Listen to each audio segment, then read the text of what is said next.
All right, so I'm just following up. Before I had the Vivo X here, and I had the One Plus, and I love the Vivo.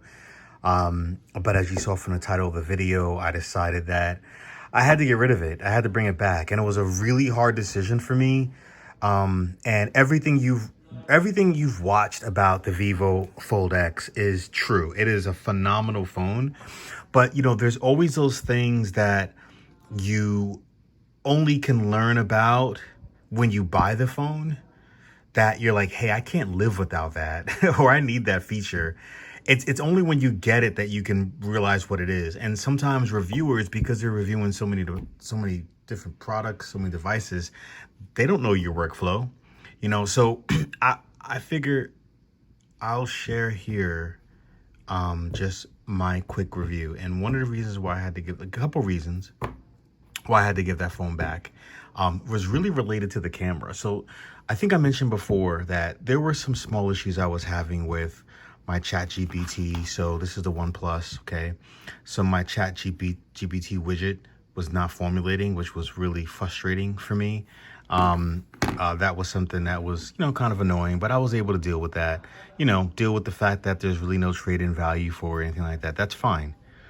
I liked the on-screen fingerprint scanner, but the problem came when I went to take my kids out to dinner. Red Lobster is actually amazing food, and I was trying to take pictures. And I'll just show you here that, open up here.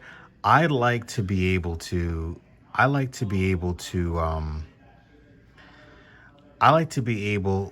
take photos, okay?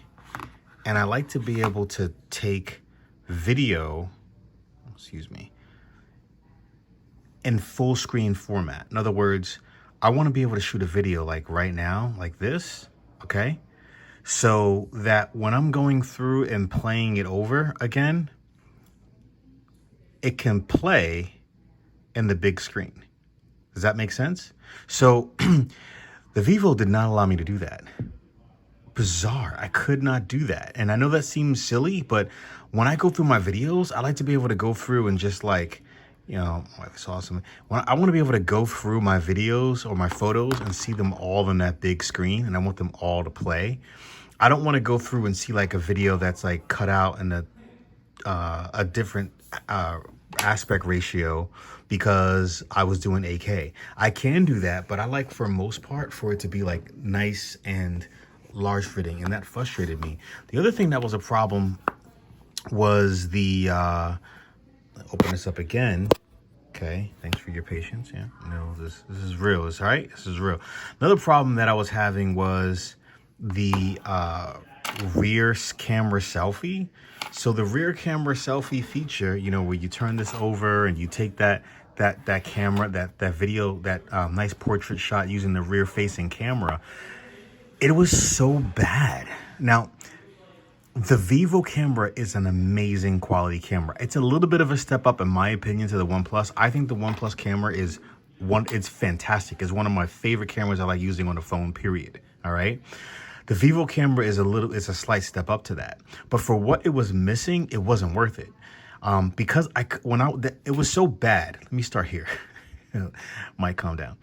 It was so bad that I actually thought that rear camera that they were using, when you flip it around, I thought they were using this front-facing camera here because the quality was so bad. And I realized, no, it is using this, but the quality was so horrendous. It was like night and day. Let me know if you want me to show you some of those examples. I do have some samples on it, but I'm just creating an impromptu video right now. But it was so bad that I thought it wasn't even using this, okay? So that was an issue I was having. Third issue I was having was and I mentioned it before, there is no dual preview. So, you hit the dual preview button. Where is that here? Okay. All right. So that means that if I'm taking a photo of someone, they can see themselves on the other side, all right, simultaneously. The Vivo didn't have that. And I don't understand why in their third iteration of a foldable, they wouldn't incorporate something like that. And I looked, I'm looking at FunTouch OS 15 because it's version 14. Is that going to come out? And I'm like, you know what? I just spent like $2,000 on this device. I don't want to sit here and hope that they give these simple features. I mean, the dual for the video where you have like dual record, like simple things that should just be there where you can be recording and see the use the front facing camera and the rear facing camera at the same time. That was not available as a feature. And like those kind of things, I just want to tell you so that you can know, because maybe you don't care about that. Because I'll tell you this much, one thing I loved about it was that 100-watt fast charging on a foldable. Oh my goodness, insane. Like I love that feature. This has 67 watt, it's still pretty good, but 100-watt wired, 50-watt wireless. Oh my God, I love, every time I charge my device up, I just felt like a treat. But man, that camera is so important. That camera quality and that being able to take photos and videos and have them view them, open up my phone and view them the way I want to is important. And when I go and take those videos or those photos and people can't see themselves, that's whack to me, man. You know, because I want people to be able to enjoy, you know, this phone's kind of like a party trick, you know what I mean? Right, in a way. I mean, let's be honest. I love this phone. This is useful, these folds, but not only is it something that's productive for you and you get to be, you know, get work done and your entertainment level is stepped up, but hey, you know, you had a function, you had a family event. It feels good to be able to take out open up your camera and be able to like have everybody see themselves. That's a really good feature, right? For the Vivo not to have that, I don't get it. I don't get it. It's ridiculous to me. And I think with all the other compromises I was making, I just wasn't willing to deal with that compromise. But it was hard, man. It was really hard for me to give that phone back because I like the front facing, the fingerprint scanner right here on the screen, because I like that fast charge, because I like that big screen. It was 8 inches screen real estate when you open up the phone as opposed to the 7.8 here. There was a brighter display. Even though I think the display quality was kind of comparable, it was more favorable on the Vivo, but I appreciated the bigger display. I liked how with the floating windows on the Vivo, like if you use a floating window here, so what I mean by floating window is like, let's say you got like an app open, okay?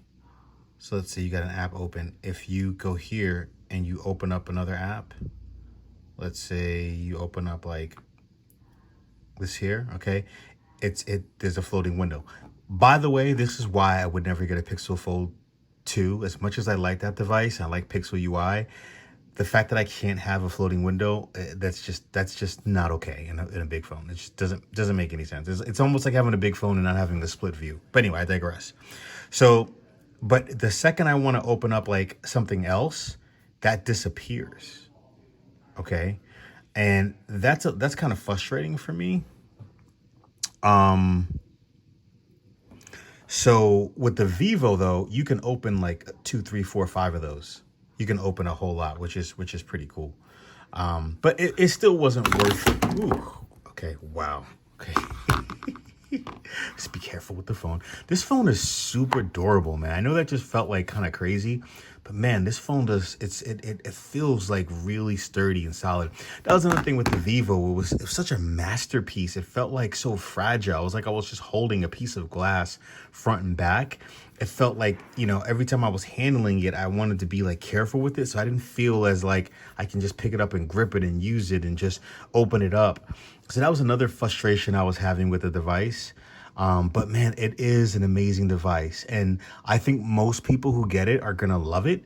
But for those of you who are like, hey, what are some of the little qualms they're going to have? Some of the little software, little hiccups that I could have? That would be one, man. I mean, their camera did have this one cool feature called teleprompter. I don't know how many people would use it. Maybe if you're, I don't know, making videos, but basically it was like a video camera and it'd have like this text on screen and it would scroll and you can put text in there. And so if you wanted to be reading something that you've written and record yourself in a blog or vlog, you could do that.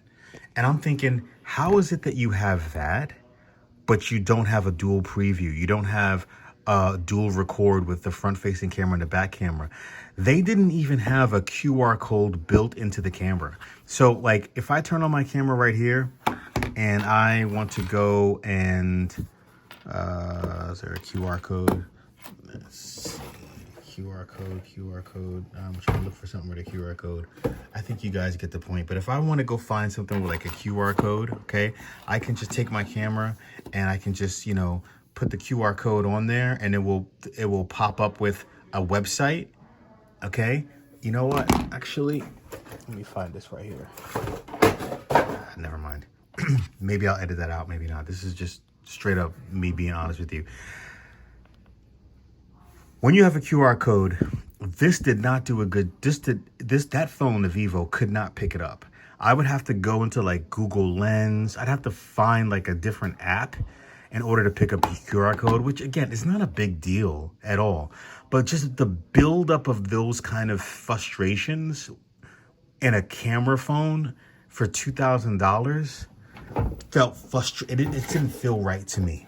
If the camera was on point, I would have been okay with not having open canvas. I would have been okay with not being able to trade that phone in for like a OnePlus 2 or a Fold 7 or whatever it may be. I mean, it was just a great phone. I would have been okay with that. I would have rocked out with it. But the fact they didn't have those features just really bothered me. So anyway, I know this is like not like a super, you know, polished video, but we have so many super polished videos, right? Like this is just a real user's review. And I'm like, I didn't see this when I was looking for the Vivo. I wish that people would have made a video like this where tell me about the little things. Tell me about like, let's forget about the specs. Forget about like how great the camera details are, because people praised the Vivo camera and they should. They praised all the different like lenses that were on it. Okay, great. But like, who was going to tell you that it didn't have dual preview on it? You know what I mean? Who was going to tell you that it didn't have the ability to have dual record on there? You know, and yeah, I could get an app and put it on there, but I don't want to do that. I don't want to have a separate app. I want it to be on device. I want it to be on my camera. I don't have to use another camera to make it work. All right. So anyway, hope you enjoyed this video. You know, if you'd like me to look at something else or whatever, just let me know. But this is what I'm going to be rocking until they make the second one. And basically, I'm hoping that the OnePlus Open 2 is pretty much the OnePlus 12, what we got in the OnePlus 12, and they move it over. 100-watt wireless charger, 100-watt wire charging, wireless charging, fingerprint display camera. That'd be great if they had that. I don't think they will, but it'd be great. Anyway, I'm rambling. Talk to you guys next time.